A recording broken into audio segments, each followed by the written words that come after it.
Today, we're going to be talking about improving your training sessions and their efficiency. Let's get into it. G'day everyone, Coach Craig Rowe here from OzSwoosh Academy and the OzSwoosh YouTube channel. If you're a beginner coach and or teacher and you're here to learn more about how you can improve your basketball, then we're happy to have you. This is the place where we share with you videos, hints, and tips that can help you improve the athletes you work with. So if you haven't hit the subscribe button and the notification bell, please take a second to do that right now. So we're going to give you today 7 tips that we use to improve the efficiency of our training sessions at OzSwoosh. I'm also going to throw in a bonus tip that incorporates all 7 tips at the end of the video. So make sure you stick around to hear what that actually is. So let's get into it. We're going to start by looking at tip number 1. Now, tip number 1 may be quite common. It's a commonsensical sort of thing to say. We've actually produced a whole Coach Approach video on this. So rather than dive too deeply, I'll put a link in the description to that and a card.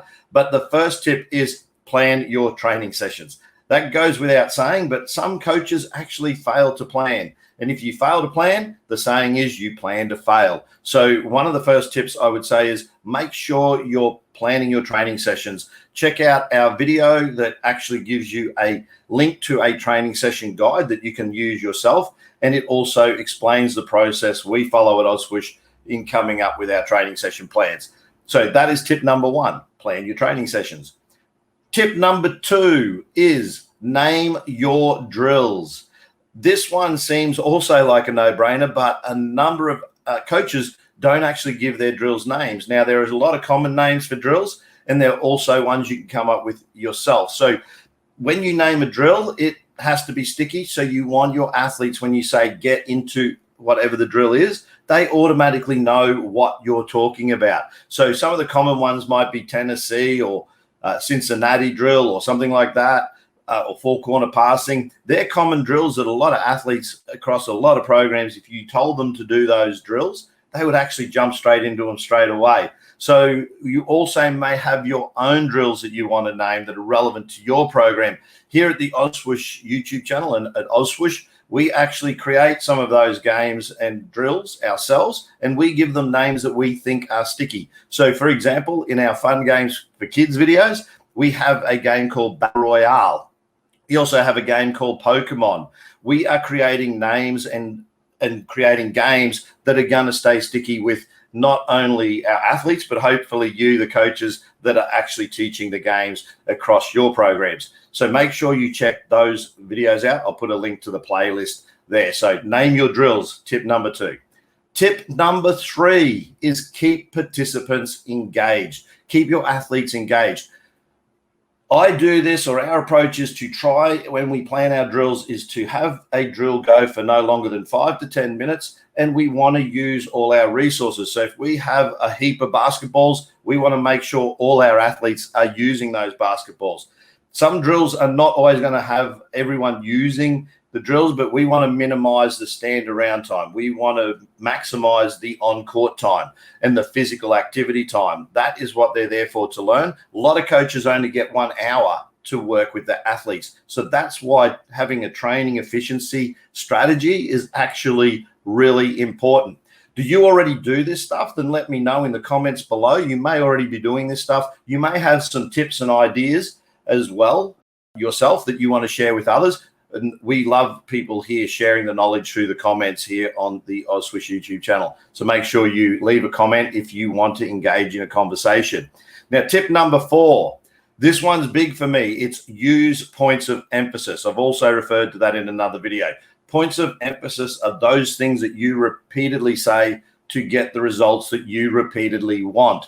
So make sure you're using terminologies like sit in a chair when you're on defense, or it might be, spear the ball if you're wanting them to close out, or whatever terms that you use, sort of cliche sort of terms that you want to create for your program. Make sure you come up with those, because they're quick ways to tell athletes what you want and also give them a visual of what to actually do. So I'd say points of emphasis is the 4th tip, I would say, in planning an efficient training session.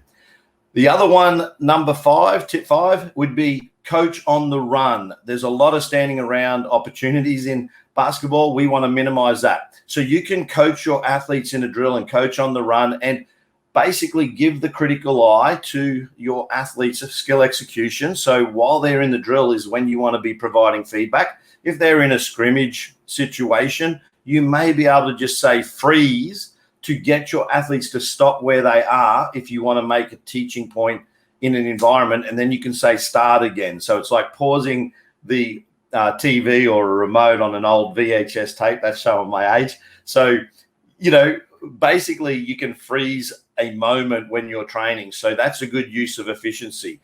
Also, counting down if you want to bring athletes in can also work quite well to get urgency if you need to have them all in close. So 5, 4, 3, 2, 1 is a good strategy to bring athletes in.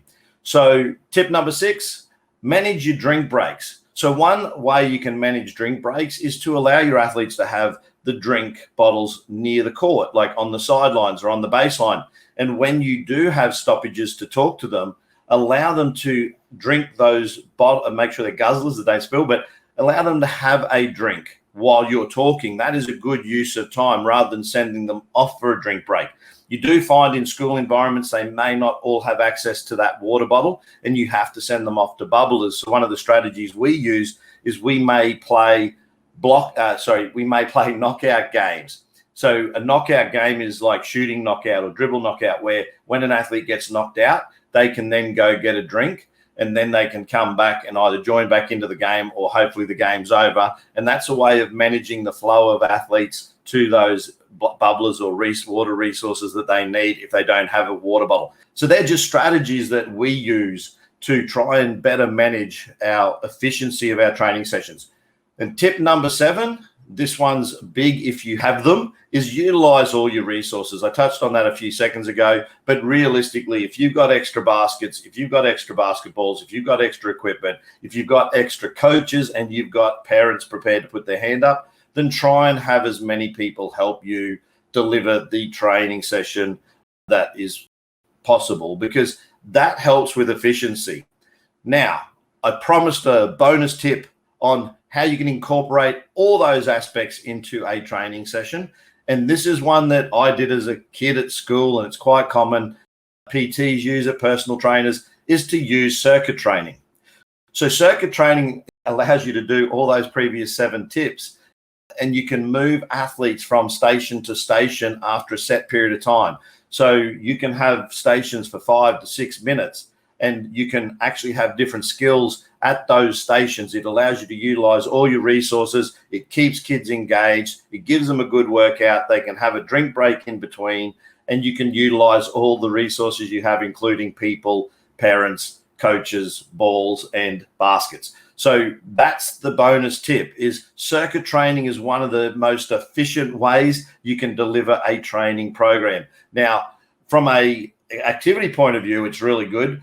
From a teaching point of view, it allows other people to be involved in the teaching process, but probably you less so. So that may be a disadvantage if you're trying to teach, but it's also good for fitness. So there's 7 tips and a bonus tip that incorporates them all. I hope you enjoyed this episode of the Coach Approach. Don't forget, you can follow us on our social medias. That's on our website. You can also email me if you have any questions or want us to talk about anything. We are chasing 1,000 subscribers here. We're not far off. When we unlock the community tab, we'll be giving away and sharing a lot more information where we can engage with you as coaches. So please, if you haven't yet subscribed, take a moment to do that. We're also on Clubhouse. If you want to follow us on Clubhouse, I'll put that information there. That's the new app that's audio only, where we can share knowledge and interact in real time with via voice. So with that, thanks for being here. I hope you enjoyed what we shared today, and hopefully we'll catch you in the next one. Catch you later. Thanks for checking out this episode of the Coach Approach. We hope you enjoyed this episode. If you did, please take time to leave a like. Hit the subscribe button if you haven't yet subscribed, and also feel free to share your own experience in the comments below. We hope to see you again in the next one.